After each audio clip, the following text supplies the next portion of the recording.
Abdul, let's first understand your requirement, right? What are your pain points, and what is the main reason for taking this course, or why did you enroll in this transition monitoring course? Yeah, sure. Actually, now I am working as a sanction compliance officer. I am in the sanction field, like which is the post-facto payment review. Oh, sorry, the pre-facto payment review. Prior to that, I was in KYC, so I have knowledge in KYC in sanction, and now I want the AML side, which is the AML payment review and monitoring and all other things. So that's why I took this course just to have the idea and to get the knowledge in case to be like a compliance officer, which is covering all the parties of compliance system like KYC, AML, sanction, and so on. So, what was your organization name? Abu Dhabi Islamic Bank. Okay. So you are, as you said earlier, you are a compliance officer, right? And Now, the main yes, okay. now in the sanction field, only in the sanctions field. However, I was in the KYC field earlier in the financial crime. Like in our organization, we have financial crime. Then under that, we have separate teams. We have like KYC, sanction, AML. So the KYC and sanction, I already been there or part of them. So now I want to be involved in the AML part, just to be like a compliance officer or to be aware of the compliance system at all, to cover So all the parties right. of the financial crime system. So you want a 360-degree view of AML safety, right? So currently you are taking this course to be like expert at transaction monitoring. So that Yes, is the part you have not covered in your job responsibility. yes. Okay. So what type of transaction does your organization perform? All type of transaction, normal payments or trade, all of them, securities, all of them they are doing. It's like a big bank, a big national bank. Okay. So every transaction, right? From cash deposit, withdrawal, trade finance, electronic transactions, so overall. All, yes. Okay. Then this course will help you a lot because we'll cover all those area, right? And Yes. so let's start, okay, with our course, Sure. right? Are you ready? Yes, sure. So there will be two part of this course. One is mastering, or we'll talk about transaction monitoring from A to Z, and then we'll also talk about how to report suspicious transaction. Okay, so the course is divided into two parts. Okay, first part will Okay. cover transaction monitoring, and second part will cover suspicious transaction reporting. Right. Okay. So what is transaction monitoring, right? So let's take an real life example. Whenever there is a knock at your door, you usually don't open the door at the same time, right? So Yes. you actually look from the peephole and see whether that person standing other side of other side of door is whether that person is familiar or not.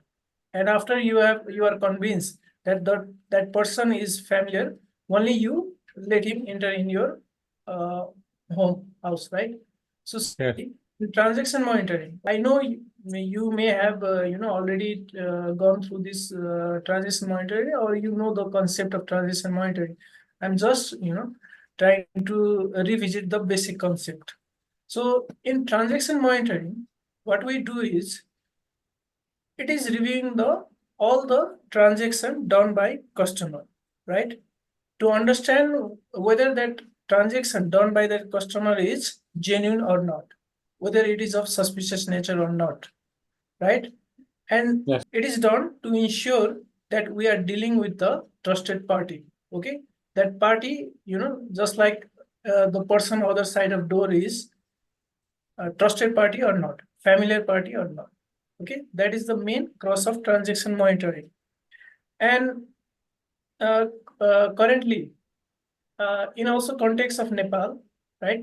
Many organizations, many financial institutions are being fined because they don't have a effective transaction monitoring. Okay, so this was a study done in effectiveness of transaction monitoring, and that shows like okay capability maturity model in transaction monitoring, right? And I have taken this concept from cybersecurity area, right? So this is known as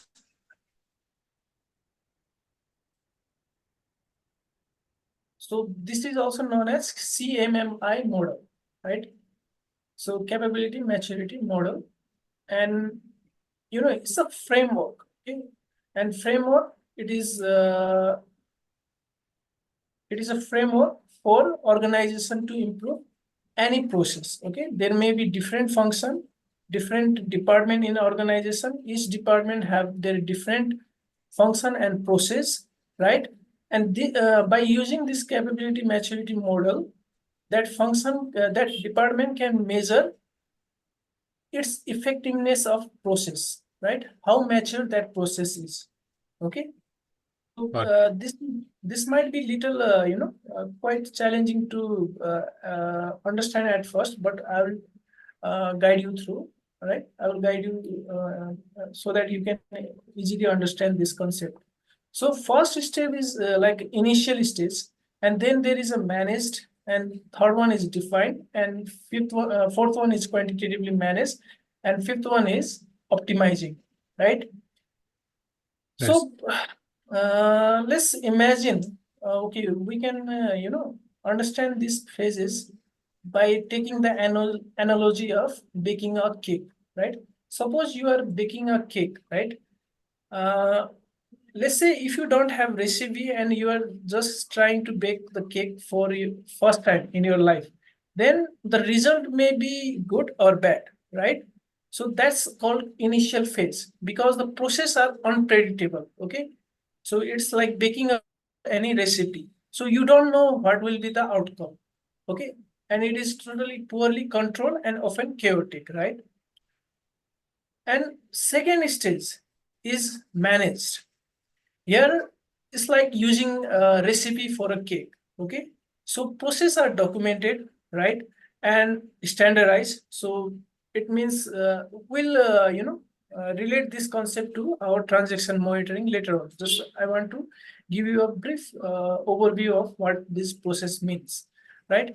And so process are documented here. Okay, so it like you will have a policy for your transaction monitoring, or in our case of analogy of baking cake, so you will have a recipe for baking a cake, right? And then third stage is defined. So here you have a recipe, and you will give recipe to others so that they can also bake the cake in a same way like you did. So process are well defined and understood across the organization. Now the fourth stage is quantitatively managed. Okay, so here the process are measured and controlled using the statistical and other quantitative techniques. Okay, so it talks about KPI and KRA. And in terms of our analogy, it means like every ingredients of cake, right? So you know the ingredients of flour, eggs, and water, so that there will be a consistent result, right? Every time you will bake the cake, the same or the consistent cake will be the outcome, right? And the fifth one is optimizing, right? This means you continuously improve, right? So it means like adding flavors for your cake, right? Okay. So have you understood this, Abdullah, this concept? Yes, Kana, very clear. Thank you. Okay. So let's compare this with our transaction monitoring process, right? I already don't know. This is my website, right? And this is like one questionnaire.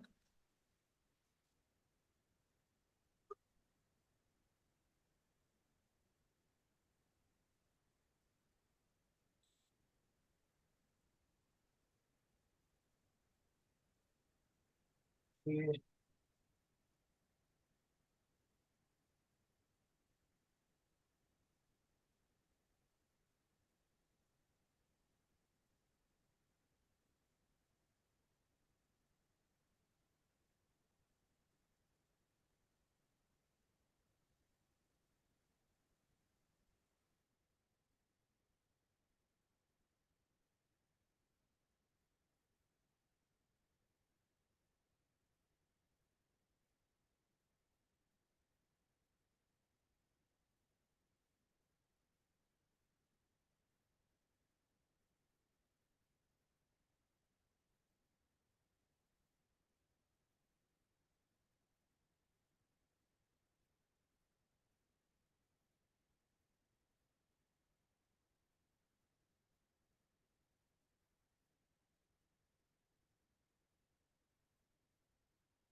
Okay, so I'm putting the, putting this link here in the chat section, right?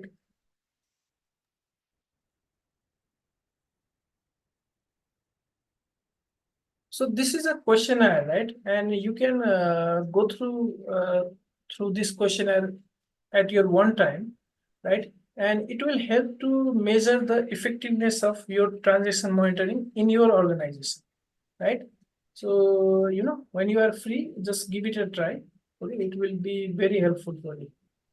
Sure, sure. After the class, shall I will. Yeah, sure. Okay.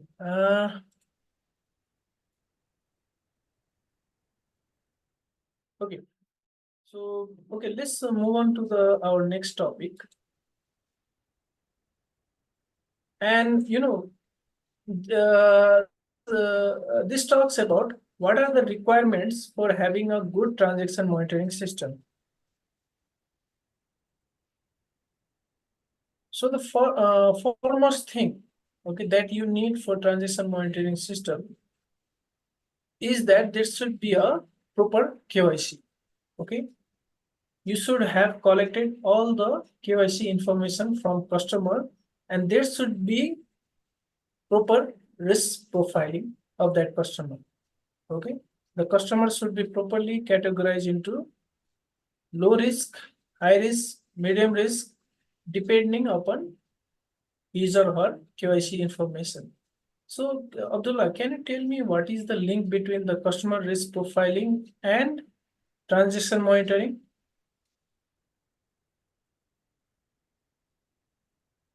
I think, like for depend on the risk. Like for example, the high risk customers, the scenario or the review, it will be within list period, or the scenarios will be built in different way.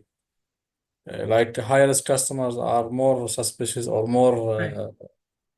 eligible Yes. for AML or money laundering issues or concerns. Yeah, usually it's like Right. this. Or So, yes. yeah, you are telling, you are adding something to that. Because usually the risk category, it will be based on the nature of the business, nationality of the client, or the geography of the business, so on. So those all like high risk, let's say, parameters or categories, which is requires from compliance or from the business to be more curious, yani, to have more review, or because Right. usually he'll be more suspicious. Yes. So, why do we do customer risk profiling at the first place? First place, we need to know, is the bank financial institution is okay with this risk category or no? Can we onboard this client or no? is it is Right, it there our risk appetite or no? Can we right. take this business or no? This is the first reason, يعني. Yes. So in simple words, how much this customer is bringing risk to our organization, right? How Yes. much money laundering and terrorism financing risk this customer is bringing to our organization. So if that customer is high risk customer, so that means that when we are dealing with this customer or establishing a relationship with this customer is bringing high money laundering and terrorism financing risk to our organization. Therefore, we need to implement additional control, right? And that additional controls may be to monitor his or her transaction or monitor each and every transaction of that customer, right? And improve also and also increase the CDD frequency, right? So in Nepal, we for high risk customer, we collect KYC information on annual basis. So what is the practice over there?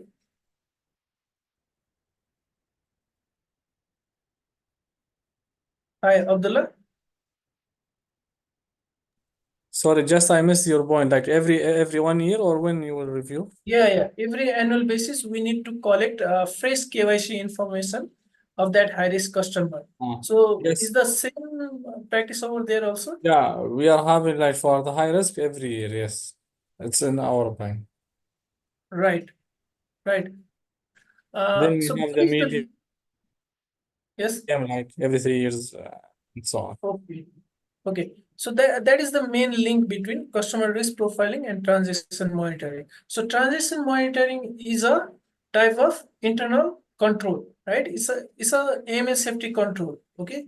So we are doing transaction monitoring to identify whether that customer is doing genuine transaction or not. So if we found that customer is doing suspicious transaction, we need to report that, right? So that customer will get caught, right?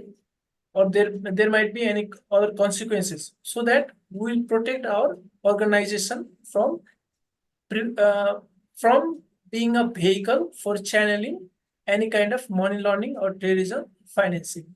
Okay, so that is the main purpose of transaction monitoring. So another requirement is the KYC review should be, as I told earlier, for high risk customer, we need to review their KYC information on annual basis, right? And transaction monitoring should be risk based. Okay, so this means that those transaction, right, every transaction doesn't pose same level of risk. So for example, the trade finance, remittance, wire transfer, electronic transaction are considered high risk. Why is it so, Abdullah?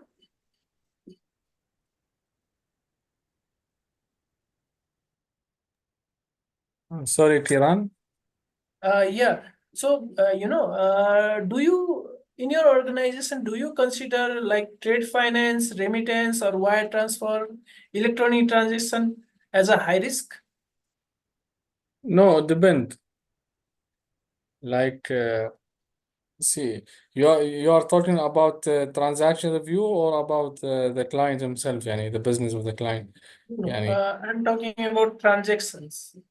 transaction itself, we have like we don't deal like, see, if the transaction is going to high risk country, this is we consider high Okay. risk, you know.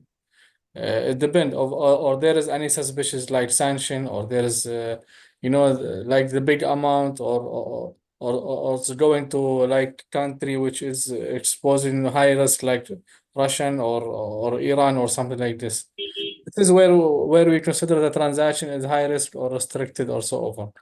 But like generally speaking, electronic transaction we don't consider as high risk if there is no Okay. any concerns.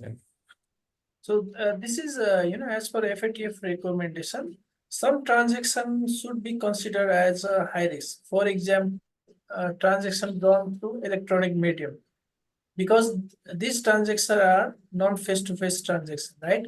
These are Yes. done through electronic medium. So, FATF suggests that we need to monitor such type of transaction more diligently than face-to-face transaction, right?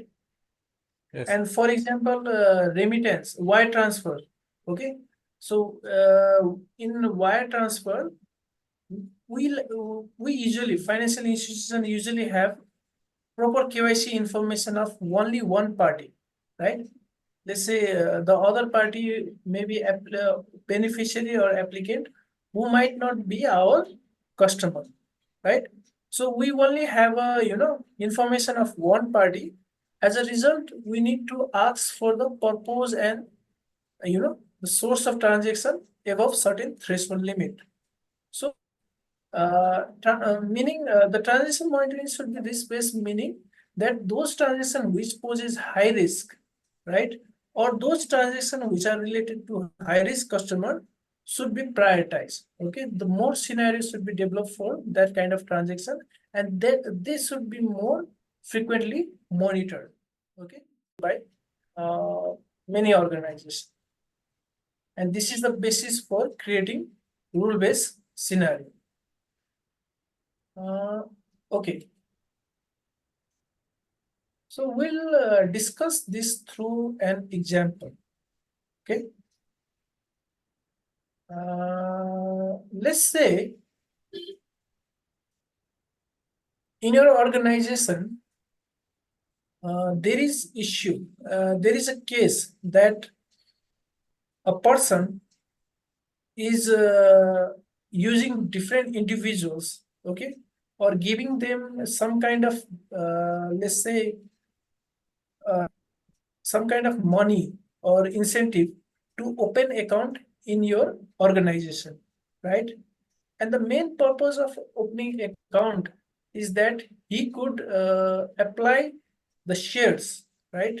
IPO shares, initial public offering shares from those accounts, right?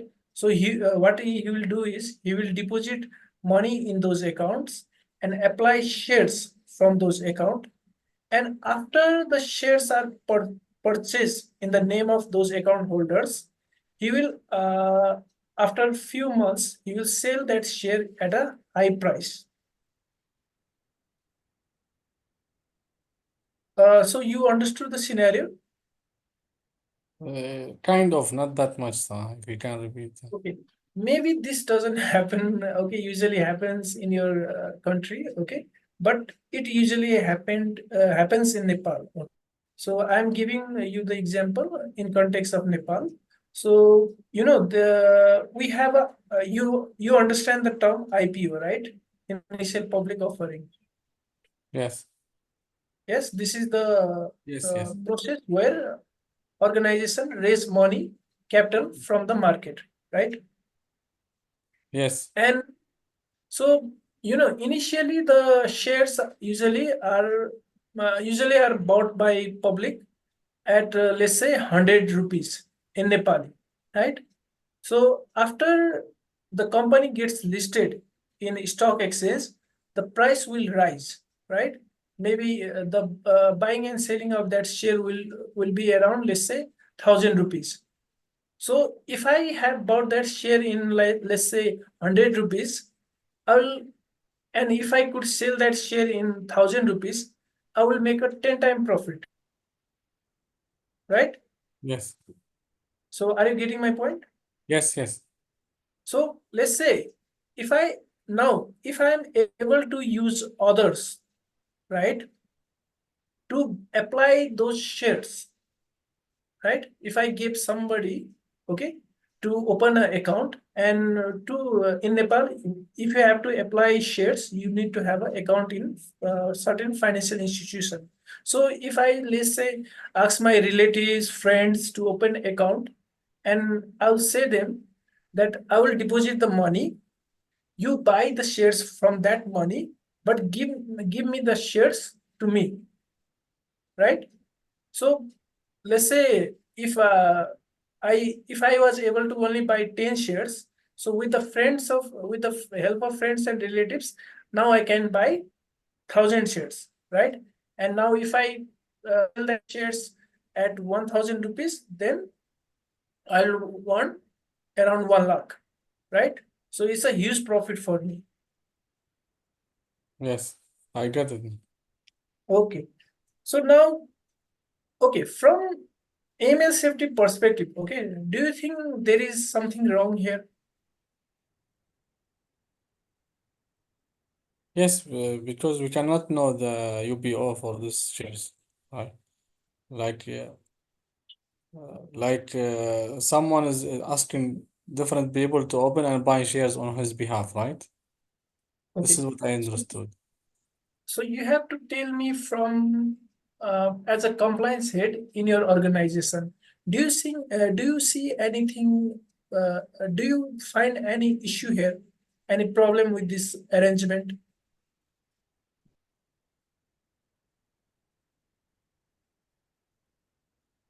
I can see it's like if I'm understanding the scenario correctly or the one you have said, it's like the issue here, the concern is we don't know the exact owner of these shares. You got my Right, point? right. The Yes, UBO yes, of these shares.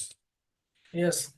Uh, you are not sure about who is the ultimate beneficial owner. Yes, the UBO. So that person is hidden beneficial owner, and that is obviously problem with us. Okay, it's Yes. not illegal, but it is definitely suspicious, right? So let's say this kind of scenario is happening in your organization, and you came to in your organization, or let's say in other financial sector, right? And you came to know about this through news and media. So step one is, based on the public information or existing typologies, a possible money laundering transaction identified. So here you are identifying money laundering typology based on news media, or let's say FATF typologies report, right?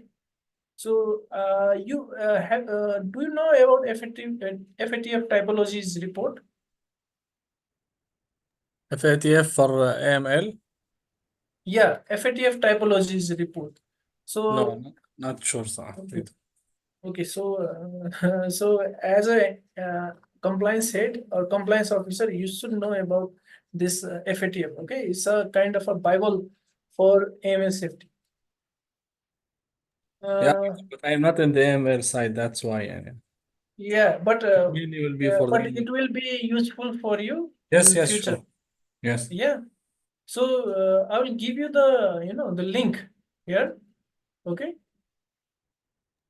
yes, So these please. are the typologies, right? And typologies consist. So it's a document which consists of red flags. Okay, money laundering and terrorism financing red flags.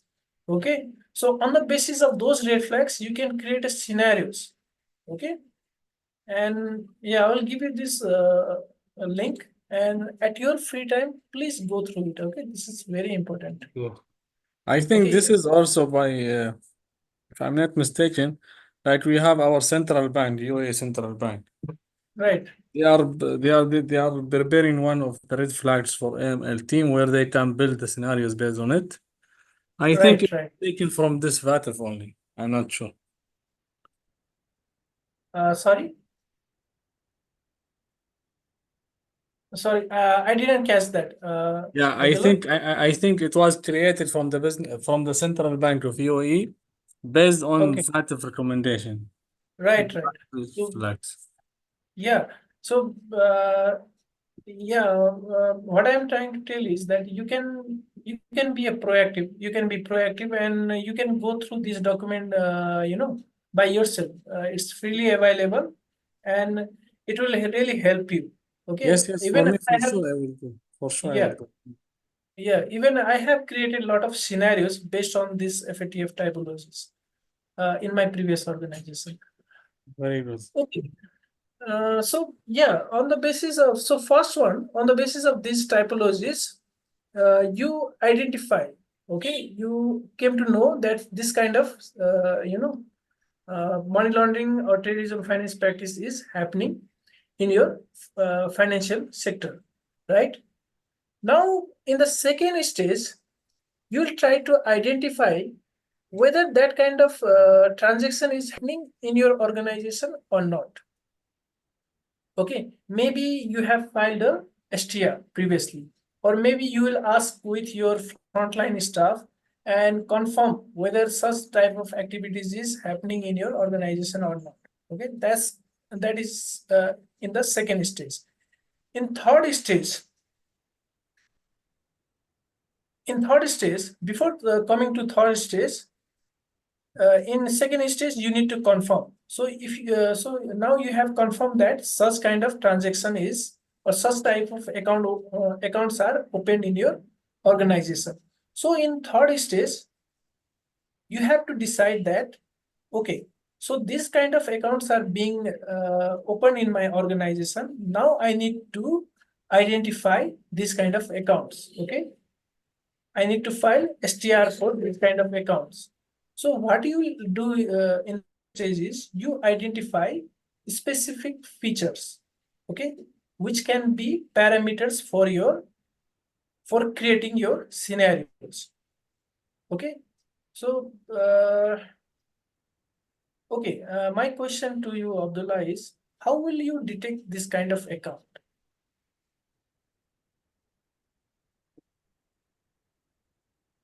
Let's say if your frontline staff doesn't is not let's say, or has made a mistake of not identify those accounts, so as a compliance head, how you are going to identify those accounts?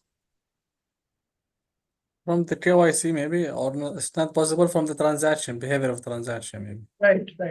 That is correct. Okay, you have identified it correctly. From transaction, it is very difficult to identify. You have to go or review the KYC documents, right? So Yes. let's say you decided to look through KYC document. So what parameter will you look for?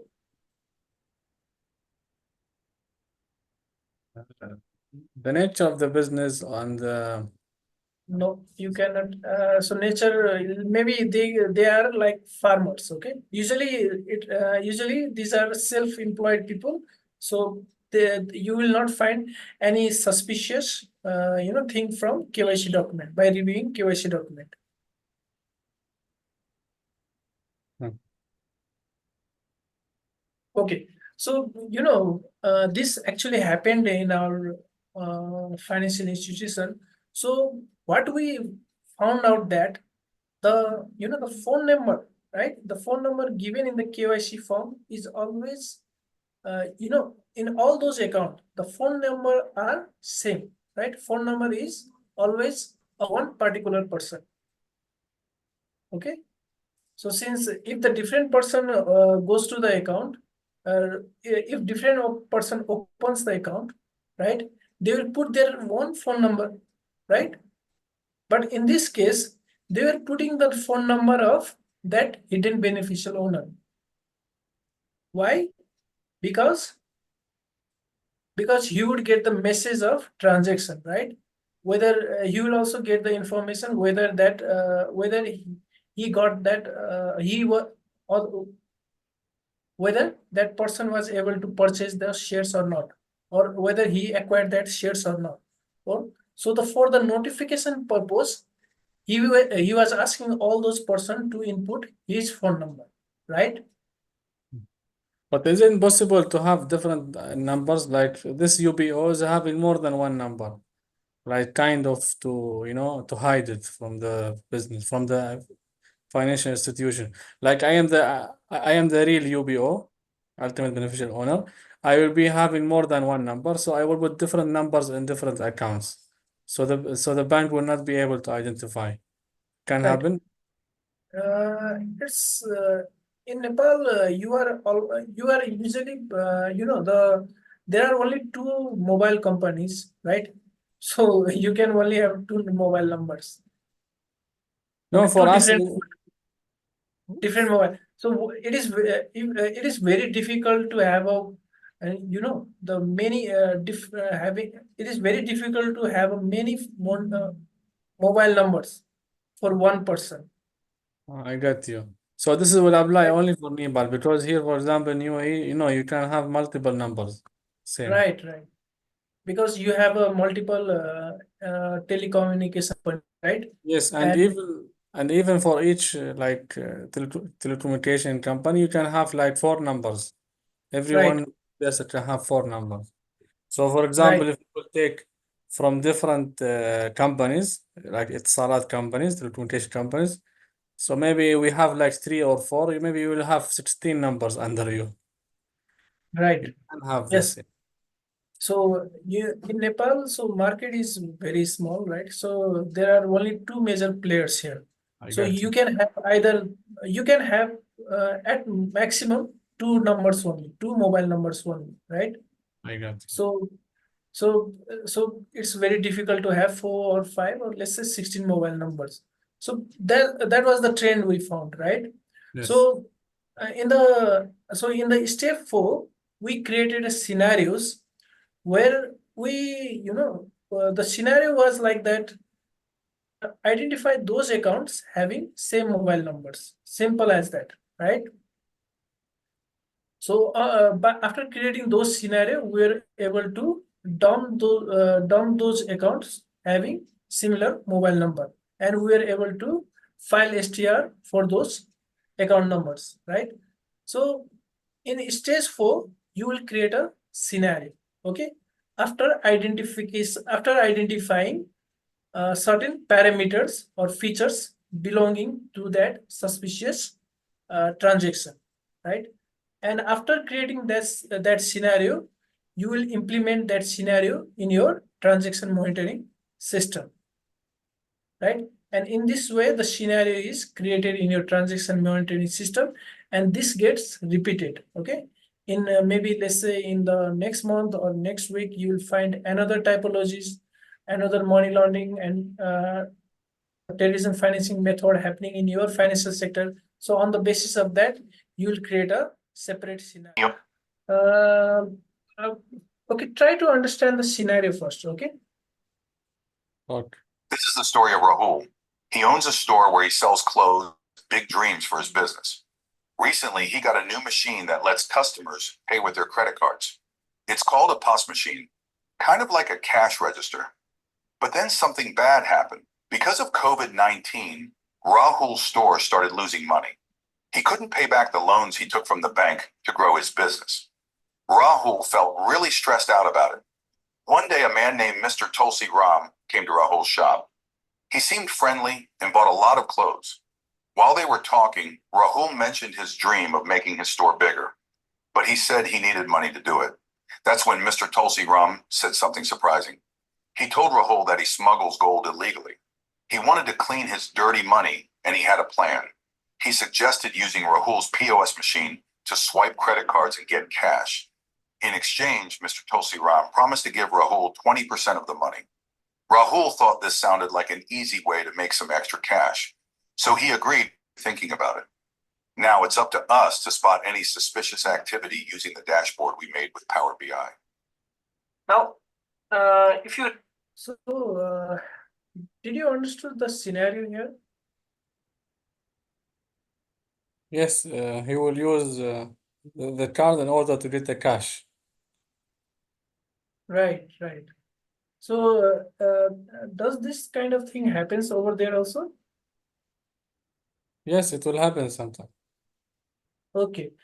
Now, do you know about Power BI? I know, but I did not use it at all. Okay. So anyway, so it's a free tool, data visualization tool provided by Microsoft. Yes. So okay, so tell me, in this scenario, which customer transactions should we monitor? Tulsi Ram or Rahul for suspicious transaction reporting purpose? No, the guy for the shop, what was his name? It was more big. The shop owner or that Tulsi Ram who proposed this proposal? No, no. The guy from outside, he's the one proposed. Right. Yeah, but Because But I think we can identify this from the shop owner account. Let's say both has account in your organization, right? Yes. Okay. So that Tulsiram who proposed this proposition, he is the person who is swiping that credit card, right? Yes. And this is a credit card transaction. Okay, I forgot to mention you that. Okay, Okay. so but even let it be. If you understand, if you just go back to that scenario, that person is using POS machine, right? That Rahul is a soap owner and he has a POS machine. There will be a lot of person who will be doing transaction in his account, right? Yes.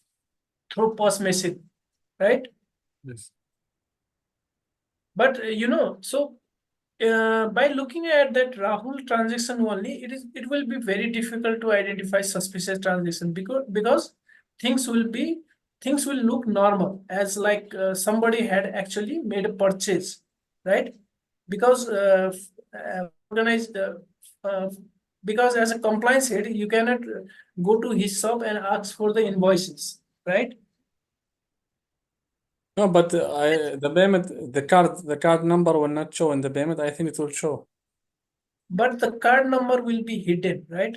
They will But not last, show like for us, it will be showing last 4 digits usually, you know. yeah, but rest of the number will be marks, right? Yeah, So but on the basis, yes, please. on the basis of card number only, can you identify that person? No, I mean, if you have like money transaction coming from only this with this last 4 digits of the card, it's very weird. Like, you know, because they will have many transaction from this card. So it's Right, very weird, and you cannot. It's not possible. Like one card is buying too many things from this shop, and it's in a one time. Suddenly, it's like there were no any previous transaction, no any dealings, and this time is many repeated transaction or not repeated even. So there will be some. I believe. I'm not sure. I believe there will be something weird. You know. yeah. So you are absolutely right. If there is some kind of pattern, right? Let's say, usually such kind of transaction is done in a whole number, like multiple of 5,000 or 10,000, right? So usually in post round figure transaction usually happen less, right? And especially if it is a cloth shop, right? Then when you purchase, there will be some kind of bad tax, right? So the round figure is not possible. Usually for shop places like shop, right? So Yes. the figure will be like 1728 point something something, right? But as you said, if the let's say transaction is when there is always transaction which is around the round figure, let's say only 3,000, 4,000, let's say in every week basis, and this is being done from one particular card, then obviously that looks suspicious. Okay. Now, but here in this scenario, we are analyzing card transaction. Okay. Okay. We are visualizing the card transaction. And so in this case, the card owner is Tulsiram. Okay. That criminal guy. Okay. Okay. So we are visualizing that card transaction. So I hope this is clear. Okay. Yes, it's clear, yani, but So we are not looking, let's say, Rahul transaction for now. We are identifying through whether we are looking at card transaction and trying to identify whether things suspicious or not. Okay. if you, Yeah, Abdul. I'm Abdullah. not, I'm not sure if we can see like, you know, a rapid increase in the number of the payments from this card or in the amount or something. Maybe this is can be suspicious, right? Or what? Like Right. Okay. Let's imagine. Okay. So that was the scenario. Let's say you are a compliance head in your organization and you don't know this kind of transaction is happening, right? So what you are just visualizing your data. Okay, you are trying to see whether there is a suspicious transaction in a credit card or not. Okay, you are selling credit card to a lot of customers, so you have dumped credit card transaction of all those customers, right? And you don't have any idea, okay, for example, right, you don't have any idea that such kind of suspicion is happening. So our main purpose for this scenario is that through data visualization, how we are going to identify whether that transaction is whether how we are going to identify any suspicious transaction or not, right? So this Yes. is this is all credit card transaction, right? And you are looking at every card transaction and to identify whether they are suspicious or not. Okay, and to identify suspicious transaction, you have created a different visualization. Okay, so okay, let me fast forward this. See, these are line chart. Okay, these two are line chart, and this first chart shows. Let me give you also, okay, so that you can view this video at your free time. So this the if you look at this first diagram, uh, this diagram, this show the credit card transaction done each month. Okay, so July, August, September. Okay, there is nothing fishy about this. Okay, this just shows the credit card transaction performed by that Tulsiram person, right? And in second chart, we are comparing the credit card transaction with the credit card limit provided to this customer. Okay, so if you look at this table, these are all the credit card limit provided to the Tulsiram. So for July, it was 3 lakh. In August, he has reduced his card limit. And in September and October, he has increased his credit card limit. And this line shows that in every month, he has fully utilized his credit card limit. Okay, so Yes. on the basis of these three figures, can you say anything is suspicious over here?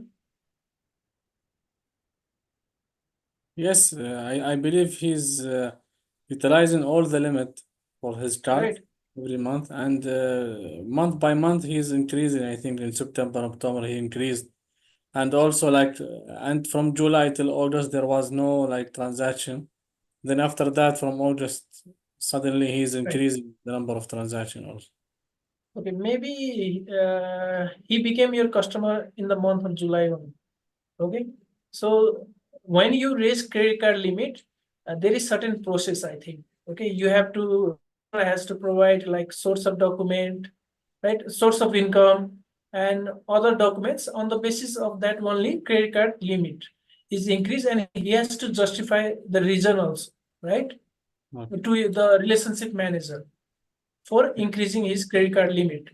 Okay, and you can get this information from your relationship manager, right?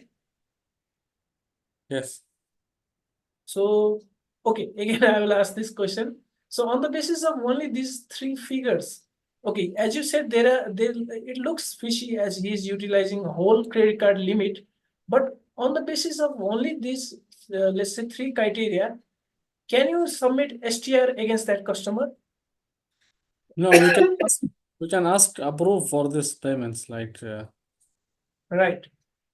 If he's not willing to provide, then we will file STR. Right. So he can obviously, because he have already given his explanation to relationship manager, he will give the same explanation to you. Okay. But we have still another chart left.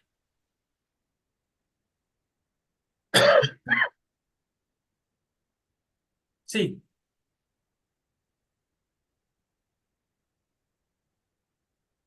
See, this is the location chart, okay, from where he has conducted his all credit card transaction. So there is only blue dot here, meaning that he is doing transaction all the credit card transaction from only one particular place. Okay, and that place is this shop, right? And this is the shop of that shop owner, Rahul, right? Now Yes. this definitely looks suspicious because why he's doing all credit card transaction from only one particular place, right? This is Yeah. not a normal behavior. So on the basis of data visualization, you can now file STR because you have understood your data, right? And this is actually, we did the same practice in our organization also. Okay, so through data visualization, we analyze every type of transaction and identify suspicious transaction. So this is a true story, right? So data visualization really helps. So if you are interested in Power BI, uh,